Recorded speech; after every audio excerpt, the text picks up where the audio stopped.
YouTube channel देख रहे हैं। सबसे पहले एक अटैक हुआ है वज़ीरिस्तान में, शुमाली वज़ीरिस्तान में एक और ड्रोन हमला हुआ है और ये स्कूल के ऊपर हुआ है। अब इसकी जो तफसीलात हैं वो आ जाएगी। कुछ लोग ज़ख्मी हुए हैं, इनमें 1122 के लोग भी वहाँ करीब मौजूद थे, वो भी ज़ख्मी हुए हैं जो इतलात आ रही हैं। और उसके अलावा कुछ जो अमला है स्कूल का वो भी ज़ख्मी हुआ है। जो मुकम्मल तफसीलात आएंगी हम आपके साथ शेयर करेंगे।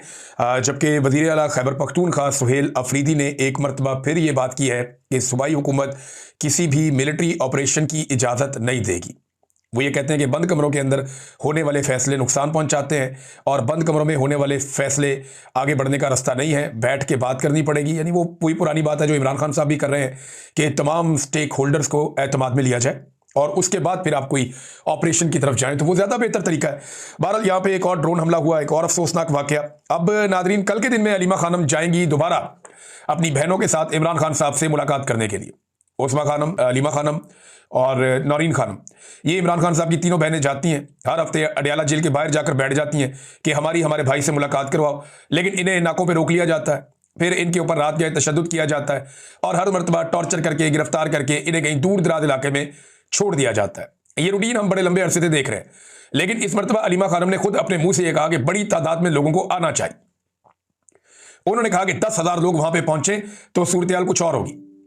अब पाकिस्तान तहरीक इंसाफ ने, जो पंजाब में उनकी तंजीम है या उहदेदारान है, उन्होंने अनाउंसमेंट्स करना शुरू कर दिए और अपने उहदेदारान को और कारकुनों को अडियाला के बाहर पहुंचने की हदायत जारी कर दी। खैबर पख्तूनख्वा से भी पाकिस्तान तहरीक इंसाफ के कारकुन अगर आते हैं, देखिए 10,000 बंदा बहुत बड़ी तादाद होती है। ये नॉर्मली जो जलसे होते हैं ना पॉलिटिकल पार्टीज के, ये 4-5-6 हज़ार बंदों से जलसा हो जाता है और 5-6 हज़ार बंदा खड़ा होता है तो ये बाद में रोला डाल देते हैं जी 1 लाख बंदे का हमने जलसा किया, और वो टीवी पे लगता भी ऐसे ही है, कैमरे का कमाल है।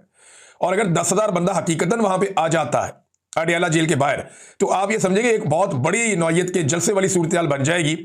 और फिर हुकूमत के लिए इतने लोग अगर वहां पे टिक जाएं, यानी रात गए तक अगर 1,000 बंदा भी हो, तो फिर हुकूमत टॉर्चर नहीं कर सकती, उनके ऊपर तशद्दुद नहीं कर सकती, वाटर कैनन का इस्तेमाल नहीं कर सकती। अब अलीमा खानम जाएंगी, उनकी बहनें जाएंगी, देखते हैं क्या होता है। देखिए, इमरान खान साहब से मुलाकात ना होना एक बड़ी तशवीशनाक बात है। ये आम बात नहीं है, छोटी बात नहीं है। एक साबिक वज़ीर आज़म है, उसको बिल्कुल कहते तन्हाई में डाल देते हैं और उससे बात नहीं होने देते, उसकी फैमिली की, उसके वकला की, उसकी पार्टी की, उसके लोगों की। तो जब बातचीत नहीं होती तो उसके नतीजे में एक बेचैनी पैदा होती है और इसी से पाकिस्तान में पॉलिटिकल अदम इस्तेहकाम, यानी जो सियासी अदम इस्तेहकाम है, वो इसी से जन्म लेता है। अगर आप चीज़ों को नॉर्मल रखेंगे तो सियासी इस्तेहकाम आएगा। अगर आप चीज़ों को एबनॉर्मल तरीके से करेंगे, गैर कानूनी तरीके से करेंगे और आप हुकूक को छीनेंगे, तो फिर इस्तेहकाम नहीं आएगा। और यही पाकिस्तान के अंदर इस वक्त हो रहा है। अवामी तहरीक के अलावा कोई और रास्ता पाकिस्तानियों के पास बज़ाहिर बाकी नहीं है और फौज जो है वो सियासत में किरदार अदा करने से बाज नहीं आ रही। अभी ये पता चला है कि DGISPR फिर से एक प्रेस कॉन्फ्रेंस करने जा रहे हैं, बड़ी धांसू किस्म की। एक मरतबा फिर दावे जो करते हैं वो ये कहने वाले, जावेद चौधरी साहब ने भी कहा, उन्होंने कहा जी कि ये उन्होंने जो लफ्ज इस्तेमाल किया, दाखिली सियासत, यानी DGISPR पाकिस्तान की दाखिली सियासत पर भी बातचीत करेंगे। इन्हें कोई चीज मिल जाती है ना तो खप डाल देते हैं और उसके बाद ये आकर बैठ जाते हैं और बैठकर प्रेस कॉन्फ्रेंस कर देते हैं।